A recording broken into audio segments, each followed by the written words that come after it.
ஏங்க நான் இப்போ ரீல்ஸ் அனுப்புனேன் பார்த்தீங்களா? டெய்லி 1008 ரீல்ஸ் அனுப்புகிறேன். எதை சொல்கிற? அதாங்க ஹஸ்பண்ட் ஒய்ஃப் எப்படி பார்த்துக்கணும், எப்படி லவ் பண்ணணும்னு ரீல்ஸ் அனுப்புனேன் பார்த்தீங்களா? பார்த்துட்டேன்னு சொன்னால் சொல்லாமல் விட்டுருவியா? சொல்லு. எனக்கு தெரியும் நீங்கள் பார்க்கலன்னு. நானே சொல்கிறேன்.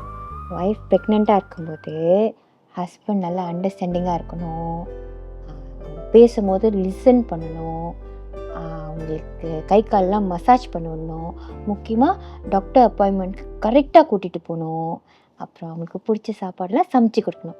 இதெல்லாம் நீங்கள் பண்ணணும். அதெல்லாம் பண்ணுவேன். நீ வித்தியாசமான சாப்பாடாக கேட்ப. அதெல்லாம் சமைச்சு கொடுத்து நீ சாப்பிட்டு உனக்கு எதாவது ஆயிடுச்சுன்னா? ஏங்க எனக்கும் தாங்க சமைக்க தெரியாது, நான் கற்றுக்கல, நீங்களும் கற்றுக்கோங்க. நம்ம தினைக்கும் வெளி சாப்பாடு சாப்பிட்றோம், அது உடம்புக்கு நல்லது இல்லை.